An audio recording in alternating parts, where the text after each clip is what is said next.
నమో వెంకటేశాయ. అందరికీ నమస్కారం అండి. వీడియో పెట్టి చాలా రోజులైంది, మళ్ళీ వీడియో చేస్తున్నాను. అయితే వీడియో పెట్టకపోవడానికి కారణం చిన్న ఫంక్షన్ ఒకటి వచ్చిందండి. అందుకని ఊరు వెళ్ళాల్సి వచ్చింది. అందుకని నేను వీడియో పెట్టడానికి వీలు కాక నేను వీడియో పెట్టలేదు. అయితే ఇక నుంచి వీడియోలు వస్తూనే ఉంటాయి.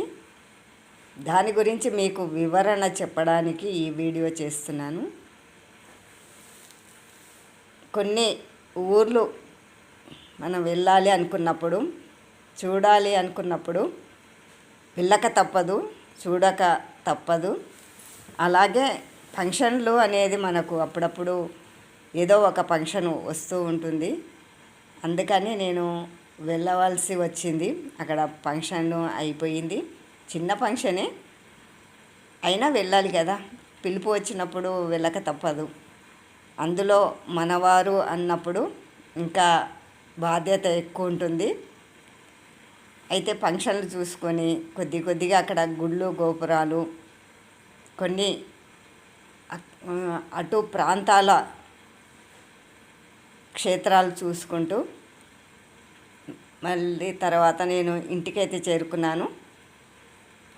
ఇంకా అక్కడ విశేషాలు మనకు వీడియో రూపంలో నేను నేను పెడుతూ ఉంటాను.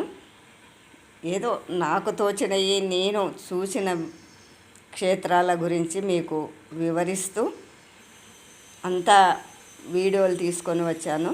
తర్వాత మీకు నేను ఏ క్షేత్రాలు తిరిగాను అన్న సంగతి, ఏ చిన్న టెంపుల్ అయినా భగవంతుడు ఎక్కడైనా ఉంటాడు. మన దగ్గర ఉంటాడు, మన ఇంట్లో ఉంటాడు. బయట ఏ గుడిలోనైనా ఆ భగవంతుడు ఎక్కడా లేని ప్రదేశమే ఉండదు కదా.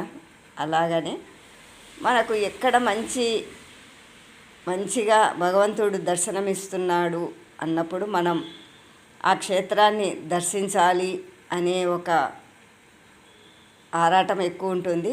అందుకని నేను వెళ్ళొచ్చిన చిన్న క్షేత్రాలైనా కూడా మీకు చూపించాలని వీడియోలు తీసుకొని వచ్చాను. మీకు వీడియో రూపంలో మీరు చూస్తారని కోరుకుంటున్నాను. ఓకేనండి. నేను ఊరు వెళ్ళి తిరిగి ఇంటికి చేరుకున్నాను. అందరికీ నమస్కారం అండి.